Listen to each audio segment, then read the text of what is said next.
All right. Welcome, everybody. So we're going to get this kicked off here in a second. I just want to introduce our panel. This is a banger panel. So if you guys are in the exhibit area, you guys want to get over here as soon as possible. To my right, we have the founder of Bitcoin Isla, Isabella Santos. Clap it up for Isabella Santos. All right. You know you've seen her. Next up, we have the founder of Bitcoin Economies. It's a circular economy in South Africa, Hermann Vivier.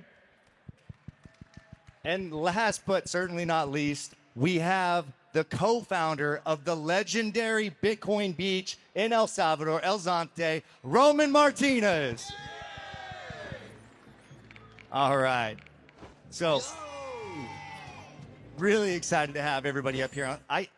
Backstage, I got the coolest gift from Hermann. So again, he runs a circular economy, and he's going to explain it a little bit more of what he's doing with his surf nonprofit down there. But they recycled this out of a full-size surfboard, and they're making Bitcoin surfboards. So he just gave this to me backstage. I think that's the coolest thing. So let's put that right here, right next to Isabella.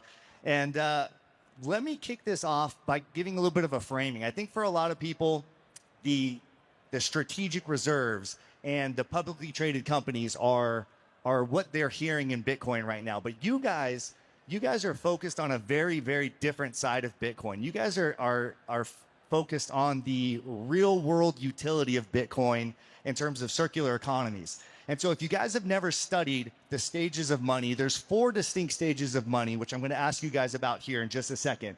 Money starts off as a novelty. So you go back to gold, somebody finds a shiny rock in the ground, and you hold on to it because it's cool, but it doesn't have any value. The second phase is it's a store of value. So then all of a sudden the Egyptians say, oh, these shiny rocks, everybody else wants them, so I'm going to hold on to them. The third phase is a medium of exchange. And so because other people want to hold on to it, now we can start to exchange it. The fourth phase is kind of like the final boss of money. That's the unit of account phase. And that's when you keep your books in it. That's when you go on a gold standard, that sort of thing. So let me open it up to you guys. We're going to go into your circular economies in a second, but let me open up with what stage are we at in money right now? Novelty, store of value, medium of exchange, or unit of account? Let me start over here on the far end with Roman. You want to start with Isabella? All right. Thank you. Isabella, ladies first. All right. In my opinion, I think we're kind of in the middle of the store of value phase and the medium of exchange, because right now on the stage, it's just 3 Bitcoin circular economies, but there's a ton of them out there. We just had the first Bitcoin circular economy reunion in Bitcoin Beach that was hosted by Bitcoin Beach.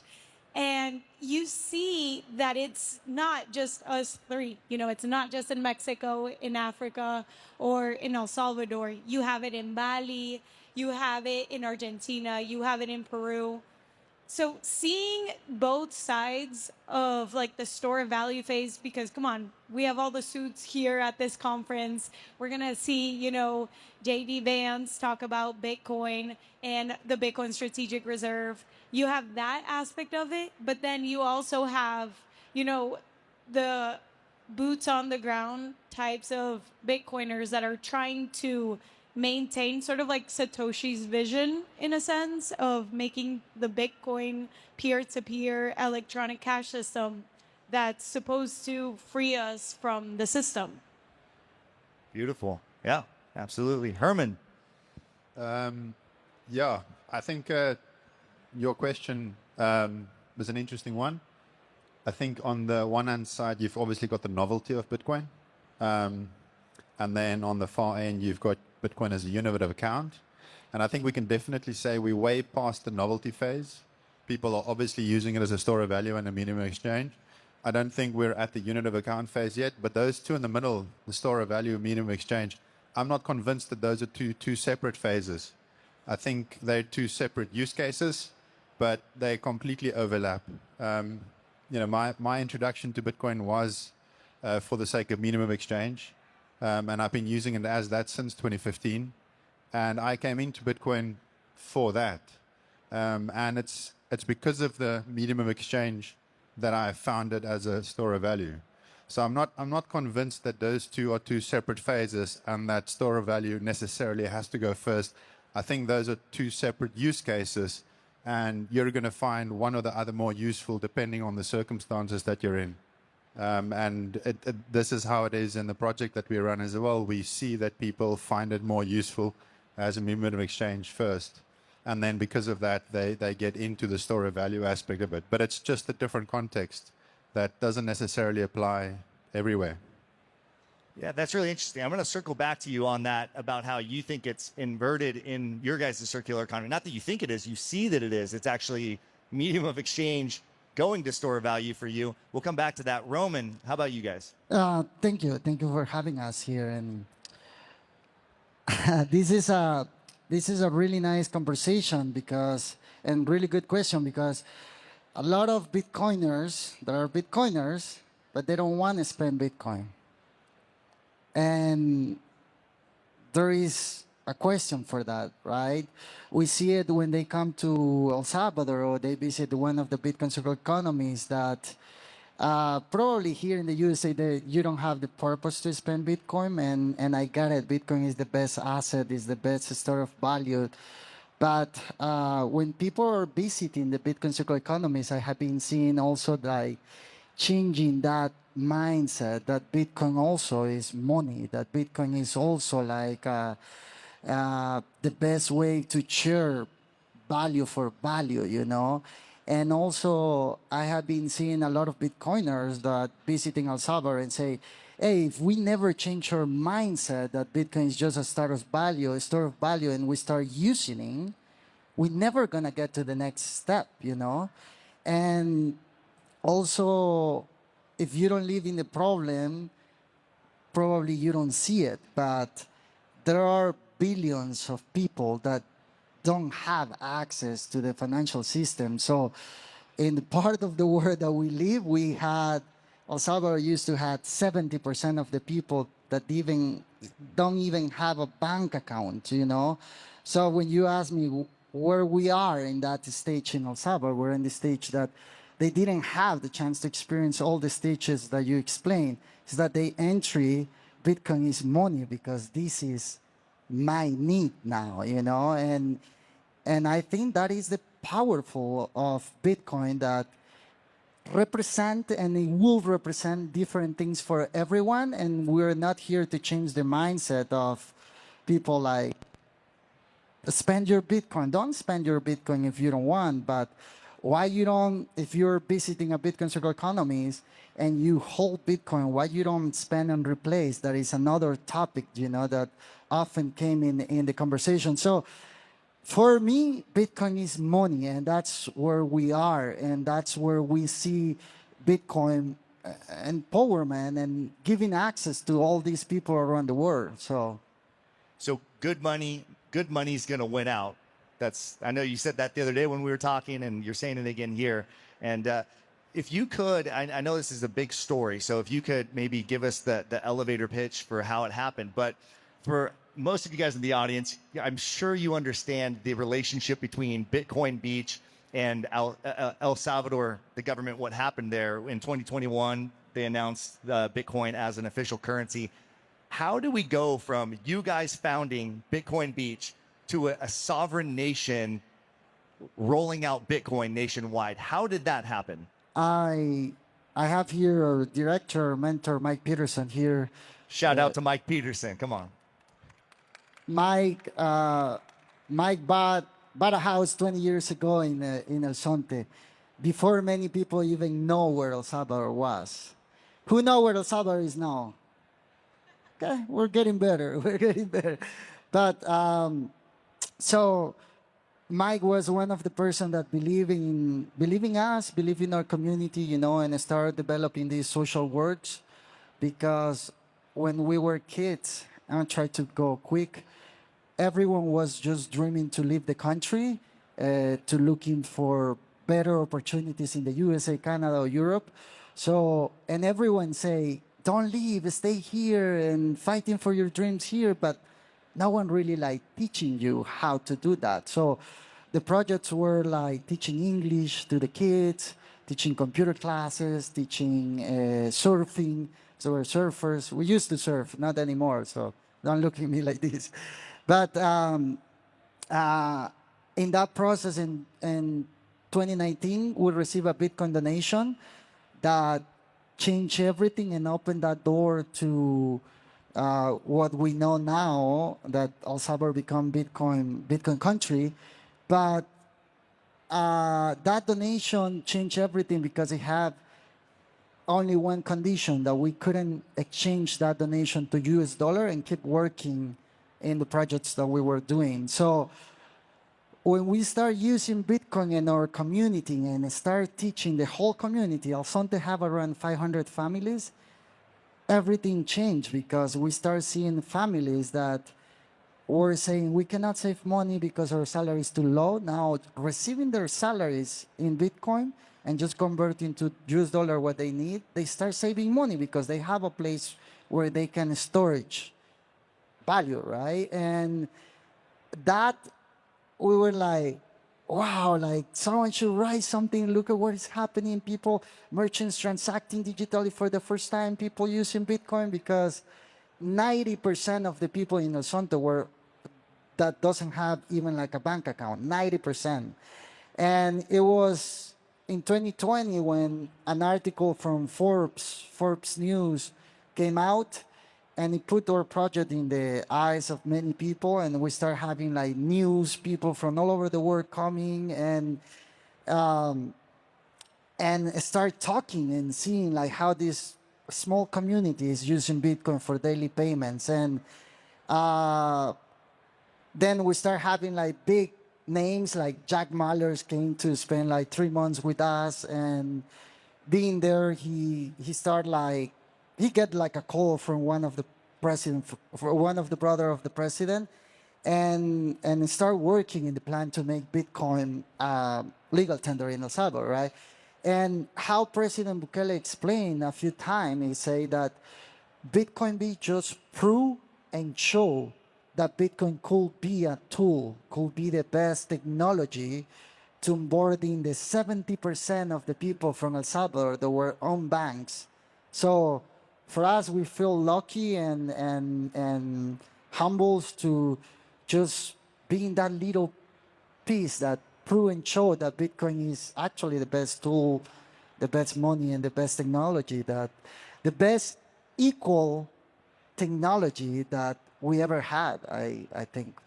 That's amazing. And as a guy who lives in California, one of the richest states and the richest countries in the world, like you said, it used to be where Salvadorians would grow up dreaming about moving somewhere else.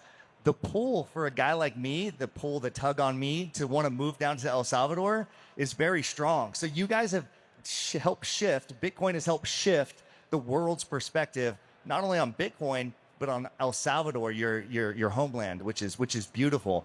Now this question's really bad for OPSEC, but I want to ask you guys just really quickly, what was the first thing that you bought, if you want to share, in Bitcoin, and do you regret spending your Bitcoin? Isabella, let me start with you. Hi, my friend, going back memory lane. I have no idea what is the first thing I've bought, because honestly, I've purchased so many things with Bitcoin. Like recently, we're opening a Bitcoin cafe in Isla Mujeres, and I just bought wood to build the full structure of it with Bitcoin. And I'm just like brainstorming, like I've bought coffee, everything that you can think of with Bitcoin. And I know, like Roman was saying, there are some Bitcoiners that don't like to spend your sats. Like, I get it. Don't worry. Like, the way that I view it is having sort of like your saving pile of Bitcoin, like your stash that you are never going to touch until, I don't know, that you want to retire, do whatever you want to do. Hopefully, there will be more Bitcoin circular economies out there where you'll be able to spend your Bitcoin and live like Hermann. But I also have like my spending stash that I either work for Bitcoin or I do other stuff to earn Bitcoin. And that's the one that I sort of spend. And yeah, I don't know. I'm curious to hear you guys. Do you regret it? you ever regret spending your Bitcoin knowing that the Bitcoin you spent last year has gone up in value? No, but I'm not gonna lie. There has been moments like we purchased a tuk-tuk in BTC Isla, and I had to sell some of the Bitcoin. And it was when Bitcoin was like at 60K back in November. And then 2 weeks later, it skyrocketed to like 90K. And I'm like, no, I could have bought 2 tuk-tuks. And we thank you for that, because that was your sell that prompted the price to go up. Herman, how about you? What was, if you don't mind sharing, what was the first time or maybe the first year you spent Bitcoin? And again, do you regret it? Yeah, I mean, I'm not going to tell you what it was that I bought. That would have been a juicy press release. So thank you. I mean, yeah, it was a long time ago. It was in 2015, and it was very new, and I experimented with it. So, yeah, I don't really regret it, because if I hadn't done it, then would I have learned what I'd learned in the meantime? Probably not. I think it's an interesting question about whether you regret buying things with Bitcoin or not. And I think, not to turn this into too much of a philosophical thing, but the switch comes when you start earning Bitcoin. And because I earn everything I earn in Bitcoin, I don't have a fiat salary, and neither do the people who work for us. I mean, I don't regret spending Bitcoin because I don't have any fiat to convert to Bitcoin, if that makes sense. I don't know how to explain it, but I don't, because it's, I mean, you don't regret going out and buying food with your fiat rather than buying Bitcoin, do you? Because you have to eat. So in that same way, me having spent Bitcoin is not a regret, because I had to buy the food I needed to stay alive. I think I really do think the change in mentality comes when you don't buy Bitcoin. So you don't buy Bitcoin because you don't actually earn any fiat. That's the real shift that's needed. And I understand why people who live on a fiat standard, so to speak, who earn their salaries in fiat and pay their bills in fiat, think about it in that way. It's like, well, of course you would regret spending your Bitcoin because, but it's, and it took a while, obviously, to go through that, mind shift from a fiat standard to a Bitcoin standard, and it doesn't happen overnight. But I think that's where the shift happens. I just think when you said that the other day when we were talking about this, the way you said it right now as well, is Herman said, I can't even buy Bitcoin because all I have is Bitcoin. Like that's the coolest thing I've ever heard in my life. Roman, how about you? I think pupusas, and I keep buying pupusas every day, so I need to stop buying. No regrets. No regrets. No, I think our story is really similar with Herman. When we discovered Bitcoin, we went full immersed on building a Bitcoin circular economy.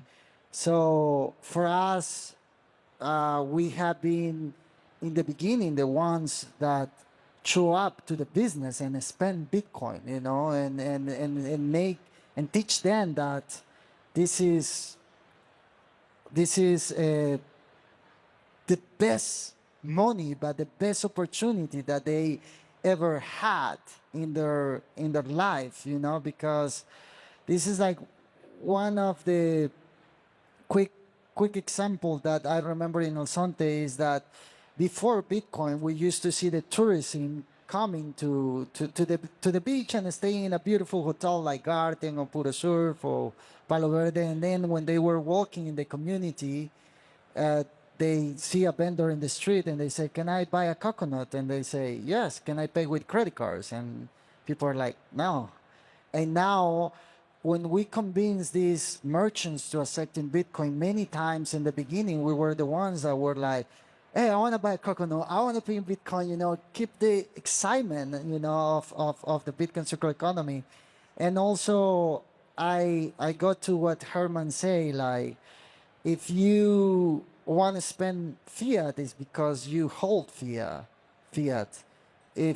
If you earn in Bitcoin, and you have to spend Bitcoin, and also like the concept that I told you, like spend and replace, you know. So I think that's something that we have been uh, trying to do, you know, like we earn our clients. I build in Bitcoin Beach, but also I have a real estate company. A lot of clients have been buying with Bitcoin. Our commission have been in Bitcoin. So in the end of the day, we need to live and we need to spend, you know, and not thinking about it. I don't regret it, you know, not at all. I love it. That's beautiful. So we have just a few minutes left. I hope to get 2 questions in for you guys. Herman, I'm going to kick it back to you real quick, but I'm going to follow up with each one of you. What's the most rewarding thing about having developed or being in the process of developing a Bitcoin circular economy? It's to see the impact that the adoption can have on people's lives. I mean, you know, it's great to have Roman and Mike here from Bitcoin Beach, because really that story really sparked something, not just within having directly inspired the project that we started, but it's a groundswell of projects and people that are gravitating towards adopting Bitcoin as a form of everyday money. And I see this every day.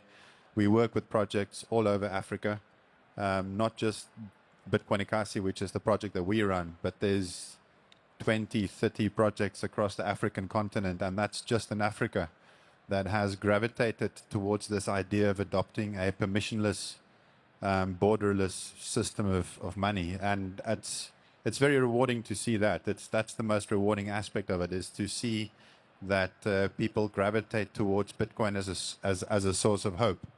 It is incredibly difficult to explain to people how frustrating it is when you're cut off from having access to moving money around in an easy and quick way. It is really hard to explain how frustrating that is, but there's millions, if not billions, of people around the world who live with that everyday reality. So to see people experience this kind of freedom, it's like, if I can give a quick analogy, imagine you have the shittiest passport on the planet that doesn't allow you to travel anywhere, and somebody gives you the best passport on the planet all of a sudden, and it gives you the ability to climb on any flight and fly anywhere in the world. That's the kind of impact that adopting Bitcoin as a form of money has, because all of a sudden you go from having this really bad currency that, first of all, doesn't mean anything, has no value, and you can't move it anywhere. And overnight, without needing permission from anyone, you've got a new currency that you can send anywhere in the world and receive from anywhere in the world. And it's an incredibly empowering thing. And it's super rewarding to see the hope that inspires within people when they adopt it. That's immensely powerful. That's very cool. A passport that opens you up to the whole world. Isabella, what's the most rewarding thing for you in building? You get to do a lot in Bitcoin, but one of the things in particular you do is build a circular economy. One of the most rewardings would have to be changing people's lives. In the island that I live at, in Isla Mujeres, they don't have, American education. I grew up in the States, so I went to school for like 8 hours a day. They teach you how to critically think. And obviously, once you go into the Bitcoin rabbit hole, you kind of start attacking the education system. But when I started teaching the students in BTC Isla, I realized their school system is only 3 hours a day until they're 13 years old. So they don't have the same education that I had. Their ability to like critically think and like to think logically or ahead is not the same.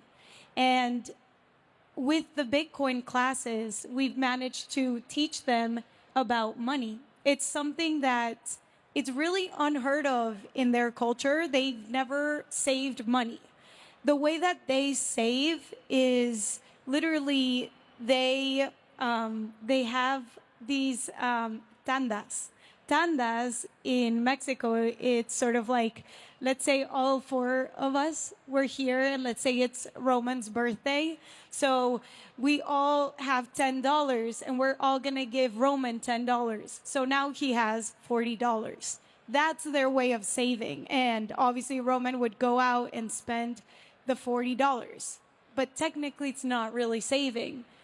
And what we've managed to do in the island is teach them with Bitcoin, like, okay, we give them their sats for attending the classes, and they've managed to stack their Bitcoin sats. And I've seen one of the students manage to save enough sats to pay for her medical records and get some studies done for a disease that she had.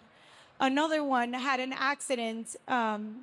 He was a taxi driver, and he was able to pay for that with the Bitcoin stack that he was stacking. If they wouldn't have learned about Bitcoin and how to save and about the money system, how the system's broken, they would have been in even more debt trying to figure out how to pay in these certain situations. So that's probably, in my opinion, the most satisfying, trying to teach someone something that is going to be with them forever. You can't take that away, right? You can't take that knowledge away. Well, unfortunately, we're a bit short on time, Roman, and I wanted to kick it over to you one more time, but we're going to have to cut it here.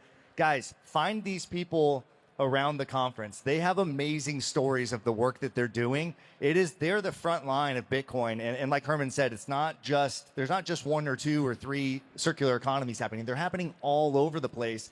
And the common denominator when you talk to these people, when you talk to Mike Peterson, none of them asked for permission to get this started. They just started doing it. It's a profound thing. If you're looking for the alpha in Bitcoin, the novelty phase, if in the novelty phase you looked at Bitcoin as a store of value, you would have been ahead.